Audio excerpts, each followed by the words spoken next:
Welcome back to my channel. Full ಧೂಳು ಗುರು, ಬೇಸಿಗೆ ಬಂದರೆ ಧೂಳು. ಸ್ನೇಹಿತರೆ, ಇವತ್ತು ನೀವು ಆಲ್ರೆಡಿ ನಮ್ಮ ಕ್ಯಾಪ್ಷನಲ್ಲಿ ತಮ್ನೇಲಲ್ಲಿ ನೋಡಿರ್ತೀರ ಡಾಮಿನಾರ್ ತೊಗೋಬೋದಾ ಅನ್ನೋದು. ಸೊ ಹಳೆ ವೀಡಿಯೋಲ್ಲಿ ನಿಮಗೆ ಮೇಂಟೆನೆನ್ಸ್ ವೀಡಿಯೋಲಿ ಹೇಳಿದ್ದೆ ಡಾಮಿನಾರ್ ಸ್ವಲ್ಪ ಎಕ್ಸ್ಪೆನ್ಸಿವ್ ಆಯಿತು ಪೇಡ್ ಸರ್ವಿಸ್ಗೆ ಬಂದಮೇಲೆ ನನಗೆ ಅನ್ನಿಸ್ತಿದೆ ಅನ್ನೋದು. ಸೊ ಇದೆಲ್ಲ ಓವರಾಲಾಗಿ ಅಂದ್ಕೊಂಡು ಈಗಲೂ ಗಾಡಿ ತೊಗೋಬೋದಾ ಅನ್ನೋದು ಕೆಲವರು ಕಮೆಂಟ್ ಸೆಕ್ಷನಲ್ಲಿ ಹಾಕಿದ್ರಿ. ಸೊ ಅದರಿಂದ ಈ ವಿಡಿಯೋ ಮಾಡ್ತಾಯಿದ್ದೀನಿ. ಸೊ ಮುಂದಕ್ಕೆ ಹೋಗ್ದ ಮಾತಾಡೋಣ, ಎಷ್ಟು ಖರ್ಚು ಬೀಳುತ್ತೆ, ಆಮೇಲೆ ಮೈಲೇಜ್ ಎಷ್ಟು ಬರ್ತಾಯಿದೆ ಅನ್ನೋದನ್ನೆಲ್ಲ. ನೀವು ಯಾವ ಲೆವೆಲಲ್ಲಿದ್ದರೆ ಜೀವನದಲ್ಲಿ ಈ ಗಾಡಿ ತೊಗೋಬೇಕು. ಯಾಕಂದರೆ ಸುಮ್ಮನೆ ಗಾಡಿ ತುಂಬ ಟೂರಿಂಗ್ ಮಾಡೋದಕ್ಕಾದರೆ ಈ ಗಾಡಿ ಒಳ್ಳೆಯದು. ಸೊ ಇದ್ರ ಬಗ್ಗೆ ಈಗ ತುಂಬ ಡೀಟೇಲಾಗಿ ಮಾತಾಡೋಣ. ಆಮೇಲೆ ಏನಕ್ಕೆ ಇಷ್ಟೊಂದು ಮೇಂಟೆನೆನ್ಸ್ ಬೀಳುತ್ತೆ ಈ ಗಾಡಿಗೆ ಅನ್ನೋದನ್ನು ಮಾತಾಡೋಣ ಮುಂದೆ ಹೋಗ್ತಾ. ಸ್ನೇಹಿತರೆ, ಡಾಮಿನಾರ್ 250 ಪ್ರೈಸ್ ಬಂದ್ಬಿಟ್ಟು 2,28,000 ಅಂದರೆ 2,30,000 ಅಂದ್ಕೊಳ್ಳಿ, ಅಷ್ಟಿದೆ. ಸೊ ಹೌದು, ಈ ಸೆಗ್ಮೆಂಟಲ್ಲಿ ಇನ್ನೊಂದು ಗಾಡಿ ಇಲ್ಲ. ಬಟ್ ನೀವು ಮೇಂಟೆನೆನ್ಸ್ ವೈಸ್ಗೆ ಹೋದರೆ ಸುಜುಕಿ ಎಲ್ಲ ಕಂಪೇರ್ ಮಾಡಿದ್ರೆ ಇದು ಸ್ವಲ್ಪ ಜಾಸ್ತಿನೇ ತಿನ್ನುತ್ತೆ. ಯಾಕೆ ಅಂತ ಹೇಳ್ತೀನಿ ಸ್ನೇಹಿತರೆ, ಇದ್ರದ್ದು ಆಯಿಲಲ್ಲಿ ನೀವು ನೋಡಿದ್ರೆ ಹಳೆ ವೀಡಿಯೋಲ್ಲಿ ನಾನು ತೋರಿಸಿದ್ದೆ 10,000 ಕಿಲೋಮೀಟ್ರಿಗೆ ಒಂದು ಇಂಟ್ರವಲ್ ಇರೋದು. ಬಟ್ ನೀವು ಟಾಪ್ ಅಪ್ ಮಾಡೋಕ್ಕೇ ಒಂದು 600-700 ರೂಪಾಯಿ ಪ್ರತಿ ಸಲ ಖರ್ಚು ಮಾಡಬೇಕು. 3,000 ಕಿಲೋಮೀಟ್ರಿಗೆ ಒಂದು ಸಲ ಟಾಪ್ ಅಪ್ ಮಾಡಿದ್ರೆ ಒಳ್ಳೆಯದು. ಆಮೇಲೆ ಫುಲ್ ಕಂಪ್ಲೀಟ್ ಸರ್ವಿಸ್ ಅಂತ ಬಂದಾಗ ನಿಮಗೆ ಈ ಥರ 4,500 ಅಂತೆಲ್ಲ ಬರುತ್ತೆ, ಮೇಜರ್ ಕೆಲಸ ಬಿಟ್ಟು. ಆಮೇಲೆ ಮೈಲೇಜ್ ಬಂದ್ಬಿಟ್ಟು ನಿಮಗೆ ಒಂದು 32 ತನಕ ಬರುತ್ತೆ. ಏನಕ್ಕೆ ಇಷ್ಟೊಂದು ಪ್ರೈಸ್ ಅಂತ ಹೇಳ್ತೀನಿ. ಫಸ್ಟು ನಾನು ಹಳೆ ವೀಡಿಯೋಲಿ ಅಂದ್ಕೊಂಡಿದ್ದು ನಾನು ಅಂದರೆ 1.7 ಲೀಟ್ರಷ್ಟು ಇದರಲ್ಲಿ ಇಂಜಿನ್ ಆಯಿಲ್ ಹಿಡಿಯುತ್ತೆ ಅಂತ. ಬಟ್ ಅದ್ರ ಮೇಲೆ ಪ್ಲಸ್ 150 ml ಅಷ್ಟು ನಿಮಗೆ ರಿಸರ್ವಲ್ಲಿ ಕೂತಿರುತ್ತೆ. ಈ ಟೆಕ್ನಾಲಜಿ ಎಷ್ಟು ಚೆನ್ನಾಗಿ ಮಾಡಿದ್ದಾರೆ ಅಂದರೆ ಡಾಮಿನಾರಲ್ಲಿ ನಿಮಗೆ ಆ ರಿಸರ್ವರ್ ಬಂದ್ಬಿಟ್ಟು ಎಮರ್ಜೆನ್ಸಿ ಸಿಚುವೇಷನ್ಗೆ ಏನಾದರೂ ಚೇಂಬರ್ ಬ್ಲಾಕ್ ಆಯಿತು, ಇಂಜಿನು ಸಪ್ಲೈ ಆಗ್ತಿಲ್ಲ ಆಯಿಲ್ ಅಂತ ಅಂದಾಗ ಆ ಚೇಂಬರಿಂದ ತೊಗೊಳಕ್ಕೆ 150 ml ಯಾವತ್ತೂ ಅಲ್ಲೇ ಕೂತಿರುತ್ತೆ. ಕೆಲವರು ಫುಲ್ ಇಂಜಿನ್ ಫ್ಲಶ್ ಮಾಡ್ತಾರೆ, ಅದನ್ನು ಬಿಚ್ಬಿಟ್ಟು. ಸೊ ಮೆಕ್ಯಾನಿಕ್ ಅವರು ಅದನ್ನು ಸಜೆಸ್ಟ್ ಮಾಡಲ್ಲ, ಯಾಕಂದರೆ ಅದು ಎಮರ್ಜೆನ್ಸಿ ಸಿಚುವೇಷನ್ಗೆ ಅಂತ ಇರೋದು. ಆಮೇಲೆ ಕೆಲವರು ಹೇಳ್ತಾರೆ ಇಂಜಿನು ಫುಲ್ಲು ಡ್ರೈನ್ ಮಾಡಬೇಕು, ಟಾಪ್ ಅಪ್ಪೇ ಮಾಡಬಾರ್ದು, ಇಂಜಿನ್ ಹಾಳಾಗುತ್ತೆ. ನನಗೂ ಆ್ಯಕ್ಚುಲಿ ಕಮೆಂಟ್ ಸೆಕ್ಷನಲ್ಲಿ ಯಾರೋ ಒಬ್ರು ಹಾಕಿದ್ರು. ಬಟ್ ಒಂದು ಪ್ರಶ್ನೆ, ನೀವು ಎಷ್ಟೇ ಡ್ರೈನ್ ಮಾಡಿದ್ರು ಇಂಜಿನಲ್ಲಿ ಕೂತಿರುತ್ತಲ್ಲ, ಈ ಸರ್ಕ್ಯುಲೇಷನಲ್ಲಿ ಕೂತಿರುವಂಥದ್ದನ್ನು ಡ್ರೈನ್ ಮಾಡೋಕ್ಕೆ ಆಗೋದೇ ಇಲ್ಲ. ಆ ಫ್ಲಶ್ದು ನೀವು ಲಿಕ್ವಿಡ್ ಯೂಸ್ ಮಾಡಿದ್ರೂ ಅಷ್ಟೇ. ಸೊ ನೀವು ಮಿಕ್ಸ್ ಆಗಿದ ತಕ್ಷಣ ಫುಲ್ ಇಂಜಿನ್ ಆಯಿಲ್ ಬ್ಲ್ಯಾಕ್ಔಟ್ ಆಗುತ್ತೆ ಅನ್ನೋದೆಲ್ಲ ರಾಂಗು. ಹೌದು, ತುಂಬ ಏನಾದರೂ ಇಂಜಿನ್ ಬರ್ನಿಂಗ್ ಆಗಿದ್ರೆ ಹಂಗೆ ಆಗುತ್ತೆ. ಬಟ್ ನೀವು ಇಂಜಿನಲ್ಲಿರೋದು ಫುಲ್ ಕಂಪ್ಲೀಟಾಗಿ ಫ್ಲಶ್ ಮಾಡೋಕ್ಕೆ ಆಗೋದೇ ಇಲ್ಲ. ಕೆಲವರು ಡೀಸೆಲ್ ಮಿಕ್ಸ್ ಮಾಡ್ತಾರೆ, ಇಂಜಿನ್ ಡ್ರೈನ್ ಔಟ್ ಮಿಕ್ಸ್ ಮಾಡ್ತಾರೆ. ಆದ್ರೂ ಇಂಜಿನ್ ಚೈನಲ್ಲಿ ಕೂತಿರುತ್ತಲ್ಲ, ಇಂಜಿನ್ ಬಿಚ್ಚಿ ನೀವು ಆ ಇಂಜಿನ್ನ ಡ್ರೈನ್ ಮಾಡೋ ತನಕ ಅದು ಆಗೋದೇ ಇಲ್ಲ. ಅದು ಯಾವತ್ತೂ ಇಂಜಿನ್ ಕೆಲಸ ಬಂದಾಗ ಮಾತ್ರ ಮಾಡೋಕ್ಕಾಗೋದು. ಸೊ ಅದರಿಂದ ಕಂಪ್ಲೀಟ್ ಡ್ರೈನ್ ಮಾಡಬೇಕಾ 3,000 ಕಿಲೋಮೀಟ್ರಿಗೆ ಅನ್ನೋದು ಇಲ್ಲ, ಅದು ರಾಂಗು. ಸೊ ಅದರಿಂದ ಈ ಥರ ಕಂಪೇರ್ ಮಾಡಿದ್ರೆ ನೀವು 10,000 ಕಿಲೋಮೀಟ್ರಿಗೆ ಒಂದು 3,500 ಖರ್ಚು ಮಾಡಬೇಕು. ಸೊ ಇದಕ್ಕೆಲ್ಲ ನೀವು ರೆಡಿ ಇದ್ದರೆ 2.5 ಲಕ್ಷ ಗಾಡಿ ಪ್ಲಸ್ಸು 4,000 ಒಂದು 3 ತಿಂಗ್ಳಿಗೆ ಒಂದು ಸಲ ಈ ಥರ ಖರ್ಚು ಮಾಡಬೇಕಾಗತ್ತೆ. ಆಮೇಲೆ ಮೈಲೇಜ್ಗಳು ಮೈಗ್ರೇಷನ್ ನೋಡಿ, ಕೊಂಗಟ ಕೆರೆಯಲ್ಲಿ ಎಷ್ಟೊಂದಿದೆ. ಫ್ರೀಕ್ವೆನ್ಸಿ ಏನು ಕಾಣಿಸ್ತಾರೆ, ಜೂಮ್ ಮಾಡೋಕ್ಕಾಗಲ್ಲ ಕಡೆ ಅಷ್ಟು. ಚಿತ್ರಹಳ್ಳಿ ಕೆರೆ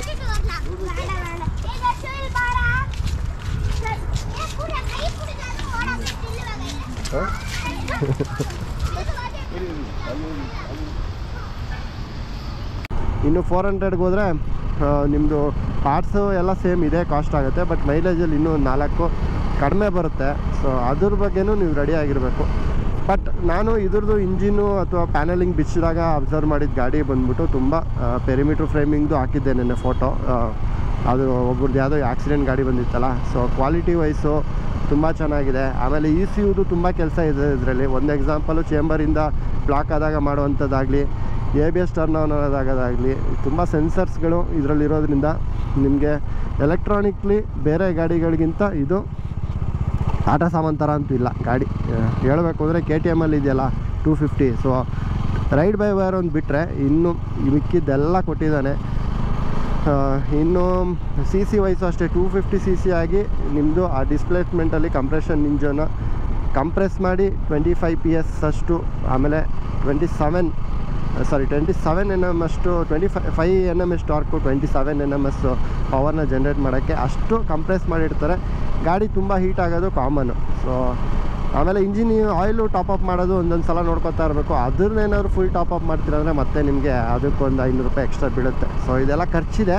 ಬಟ್ ನನಗೆ ಅನಿಸೋದು ಈ ಟೆಕ್ನಾಲಜಿ ಎಲೆಕ್ಟ್ರಾನಿಕ್ಲಿ ಈ ಗಾಡಿ ಮಾಡಿರೋದಾಗಲಿ, ಬ್ರೇಕಿಂಗು ಸೇಫ್ಟಿ ವಿಷಯದಲ್ಲಾಗಲಿ ಅಥವಾ ಪವರ್ ವಿಷಯದಲ್ಲಾಗಲಿ ಈ ಗಾಡಿಗೆ ವರ್ತು. 250 cc ನೀವು ನಾನು ಓಲಾ ಗಾಡಿ ತೊಗೊಳಕ್ಕೆ ಹೋದ್ರೆ ಕರೆಂಟ್ ಗಾಡಿಗೆ 160 ಚಿಲ್ಲರೆ ಹೇಳಿದ್ರು. ಅಂಥದ್ರಲ್ಲಿ ಇದು ಅದ್ರ ಮೇಲೆ 1 ಲಕ್ಷ ಅಂತ ಲೆಕ್ಕ ಹಾಕಿದ್ರು ಇಟ್ಸ್ ಅ ವರ್ತ್ ಮಿಷಿನು.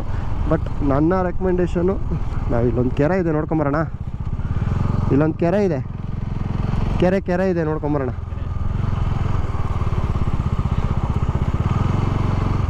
ನಿಮ್ಮ ಫ್ರೆಂಡ್ ಇದ್ದಾರೆ ಇವತ್ತು ನಮ್ಮ ಜೊತೆ. ಮೀನು ಹಿಡಿತಾ ಇರ್ತಾರೆ. ಸೊ ಸ್ನೇಹಿತರೆ, ನೀವು ಯಾವ ಕ್ಯಾಟಗರಿಲಿದ್ದೀರಾ ಜೀವನದಲ್ಲಿ ಅನ್ನೋದು ನೋಡಿಕೊಂಡು ಗಾಡಿ ತೊಗೊಳ್ಳಿ. ಯಾಕಂದರೆ ತುಂಬ ಜನ ಕಮೆಂಟ್ ಸೆಕ್ಷನಲ್ಲಿ ಹಾಕಿದರೆ ಈಗಲೂ ಡಾಮಿನಾರ್ ತೊಗೋಬೋದಾ ಅನ್ನೋದು ಮೈಂಟೆನೆನ್ಸ್ ವಿಷಯದ್ದೆಲ್ಲ ನಾನು ಮೆಸೇಜ್ ಹಾಕ್ದಾಗ. ಸೊ ನೀವೇನಾದ್ರು ಕಾಲೇಜ್ಗೆ ಹೋಗ್ತಿದ್ದು ಪಾಕೆಟ್ ಮನಿಲೇ ಬದುಕ್ತಿದ್ದೀರಾ ಮನೆಯವ್ರದ್ದು ಅಂತ ಅಂದರೆ ದಯವಿಟ್ಟು ಈ ಗಾಡಿ ತೊಗೋಬೇಡಿ. ನೀವು ಏನಾದರೂ ಕೆಲಸದಲ್ಲಿದ್ದೀರಾ, ಈ ಥರ ಏನೋ ಕಮಿಟ್ ಮಾಡಬೇಕು ವೀಕೆಂಡಲ್ಲಿ ಅಂತ ಅಂದರೆ ಮಾತ್ರ ತೊಗೊಳ್ಳಿ. ಯಾಕಂದರೆ ಸಂಬಳದಲ್ಲಿರೋರಿಗೆ ಇದೇನು ಗಾಡಿ ಬರ್ಡನ್ ಆಗೋಲ್ಲ. ನೀವು ಕಾರಲ್ಲಿ ಎಷ್ಟು ಎಂಜಾಯ್ ಮಾಡ್ತೀರೋ ಅಷ್ಟೇ ಎಂಜಾಯ್ ಮಾಡ್ಬೋದು. ಬೈಕಲ್ಲೇ ಎಷ್ಟು ದೂರ ಬೇಕಾದರೂ ಸೀಟ್ ಕಂಫರ್ಟ್ ಆಗಲಿ, ಹ್ಯಾಂಡಲ್ ಬಾರ್ ರೈಸರ್ಸ್ ಆಗಲಿ, ನೀವು ಟೂರಿಂಗ್ ಕೆಪಬಿಲಿಟೀಸ್ ಆಗಲಿ ಎಲ್ಲ ಕಾರ್ ಥರನೇ ಇದೆ. ನೀವು ಕಾರ್ ತೊಗೊಳಕ್ಕೆ ಒಬ್ಬರು ಹೋಗ್ತೀರಾ ಅಂದರೆ ಆ ದುಡ್ಡಲ್ಲಿ ಬೈಕೇ ತೊಗೋಬೋದು, ಅಷ್ಟು ಚೆನ್ನಾಗಿದೆ ಗಾಡಿ. ಸೊ ನೋಡಿ, ಪ್ಲೇಸ್ ಸಖತ್ತಾಗಿದೆ. A few moments later. ಹಾಕ್ಬಿಟ್ಟು ನಮ್ಮ ಫ್ರೆಂಡ್ ಜೊತೆ ಕೂರಿಸಿದ್ರೂ ಗಾಡಿ ಟಚ್ ಆಗ್ತಿಲ್ಲ. ನಾನು ಮಿಡಲ್ ಸ್ಟ್ಯಾಂಡ್ ಬಿಚ್ಚಿಸ್ಬಿಟ್ಟು ಇದೊಂದು ಕಂಫರ್ಟೇಬಲ್ ಆಗಿದೆ. ಆಮೇಲೆ 20,000 ಕಿಲೋಮೀಟ್ರಿಗೆ ಟೈರ್ಸು. ಸೊ ಅದೊಂದು, ಇನ್ನೊಂದು ಈಗ ಓಡಿರೋದು 15,000, ಇನ್ನೊಂದು 3,000ಕ್ಕೆ ಅದು ಚೇಂಜ್ ಮಾಡಬೇಕು. ಸಿಕ್ಕಿದ್ಯಾ ಅಣ್ಣ ಮೀನು ಸಿಕ್ಕಿದ್ಯಾ? ಸಿಕ್ಕಿಲ್ವಾ? ಹಾಂ ಕಾ ಮೀನು ಹಿಡಿತಾರೆ ಹುಡುಗರು.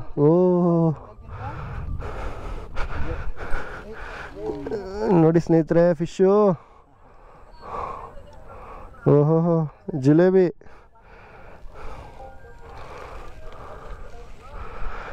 ಇದು ಹಿಡಿಯೋಕ್ಕೆ ಎಷ್ಟು ಪೇಷನ್ಸ್ ಬೇಕು ಅಂದರೆ ಸಿಕ್ಕಾಪಟ್ಟೆ ಪೇಷನ್ಸ್ ಬೇಕು. ಗಾಳ ಹಾಕಿ ಹಿಡಿತವ್ರೆ. ಅಲ್ಲೊಂದಷ್ಟು ಜನ ಹಿಡಿತವ್ರೆ. क्यों खाने के लिए? खाने के लिए डेली कैश ले लेना, वही बात मैं किया.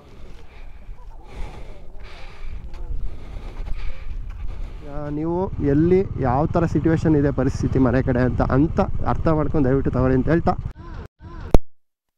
ಆ್ಯಕ್ಚುಲಿ ನಾನು ಗಾಡಿದು ಏನೋ ವಿಷಯ ಹೇಳಬೇಕು ಅಂತ ಈ ಲೊಕೇಶನ್ಗೆ ಅನ್ಎಕ್ಸ್ಪೆಕ್ಟೆಡಾಗಿ ಬಂದೆ. ಲಾಸ್ಟ್ ಟೈಮು ಬಂದಿದ್ದೆ, ಇಷ್ಟು ನೀರಿರುತ್ತೆ ಅಂತ ಅಂದ್ಕೊಂಡಿರಲಿಲ್ಲ, ಎಕ್ಸ್ಪೆಕ್ಟ್ ಮಾಡಿರಲಿಲ್ಲ. ಹಿಂದಿ ಹುಡುಗರು ಮೀನು ಹಿಡಿತವ್ರೆ. ಮೀನು ಹಿಡಿಯೋದು ಒಂದು ಕಲೆ. ಜೀವನದಲ್ಲಿ ಪಕ್ಷಿ ಫೋಟೋಗ್ರಫಿ ಮತ್ತು ಮೀನು ಹಿಡಿಯೋದು ನಿಮ್ಗೆ ಗೊತ್ತಿದ್ರೆ ನೀವು ಜೀವನದಲ್ಲಿ ತುಂಬ ಪೇಷನ್ಸ್ ಇಟ್ಟು ಬದುಕ್ತಾಯಿದ್ದೀರಾ ಅಂತ ಅರ್ಥ. ವಾ, ಇಷ್ಟೇ ಕಣೋ.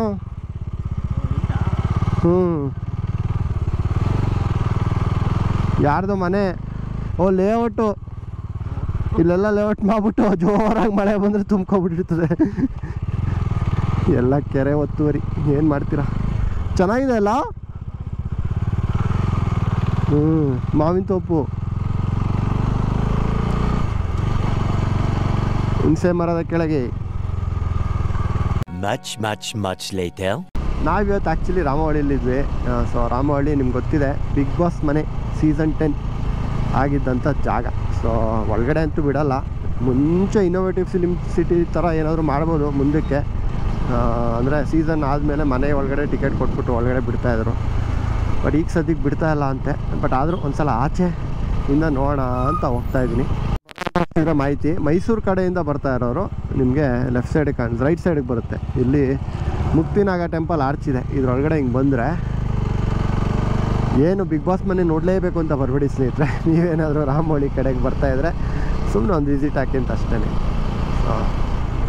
ಇಲ್ಲಿಂದ ಸ್ವಲ್ಪ ದೂರ. ವಾವ್,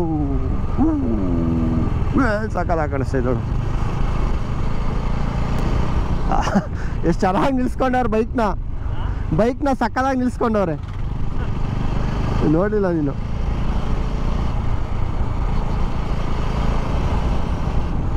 ಅಯ್ಯೋ, ಎಲ್ಲಿ ನೋಡಿದ್ರು ಮೀನು ಹಿಡಿಯೋರೆ.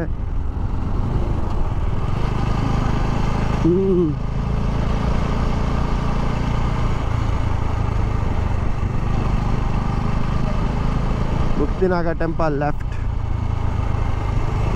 ಇಲ್ಲಿ ಏನೋ ಜ್ಞಾನ ಮಂದಿರಲ್ಲ ಇದೆ ಗುರು, ಏನೇನೋ ಇದೆ. ಮುಂಚೆ ರಾಮಹಳ್ಳಿ ಅಂದರೆ ತುಂಬ ಹಳ್ಳಿ ಅನ್ಸೋದು, ಈಗ ಯಾವ ಹಳ್ಳಿನೂ ಅಲ್ಲ. ಮೈಸೂರು ರೋಡ್ ಆದಮೇಲೆ ಡಬಲ್ ಲೇನು ಈ ದಶಪಥ ಆಯ್ತಲ್ಲ, 10 ಲೈನ್ ರೋಡು, ಅದಾದ್ಮೇಲಿಂದ ಸಿಕ್ಕಾಪಟ್ಟೆ ದೊಡ್ಡ ಸಿಟಿ.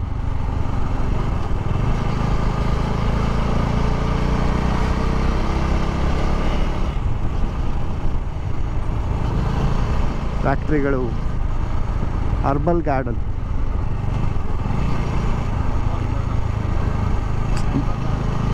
ಬೆಳಗ್ಗೆ ಬರೋಕ್ಕೆ ಚೆನ್ನಾಗಿದೆ. ಬೆಳಗ್ಗೆ ಬರೋಕ್ಕೆ ಮುಕ್ತಿನಾಗ ಟೆಂಪಲ್ ಇದು. ಅದೇ ಕಣ ಬಿಗ್ ಬಾಸ್ ಮನೆ.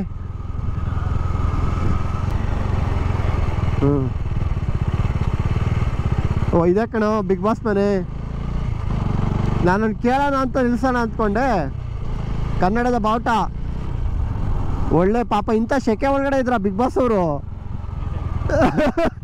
ಫುಲ್ಲು ಶೀಟ್ ಮನೆ ಇದೆ ಸ್ನೇಹಿತರೆ. ಬಿಗ್ ಬಾಸ್ ಹೌಸ್ ಏನಂತ ಹಾಕೋರೆ, ವಿಜಯರಾಜ್ ಆಕ್ವಾ ವಿಲ್ಲೆ. ಅಣ್ಣ ಬಿಡ್ತೀರಾ?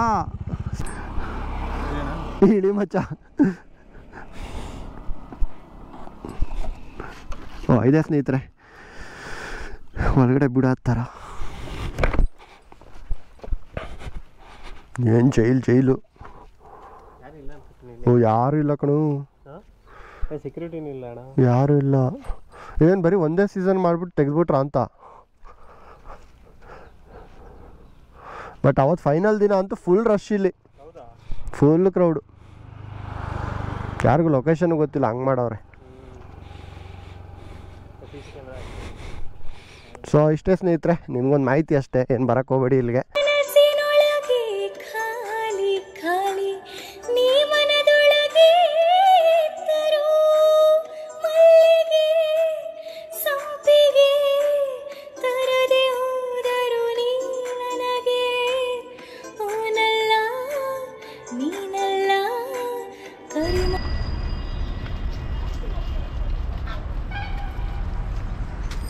ಮನುಷ್ಯ ತಿಂದು ಬಿಸಾಕಿರೋ ಕವರ್ಗಳನ್ನ ವಲಸೆ ಬಂದಿರೋ ಪಕ್ಷಿಗಳು ನೋಡಿ.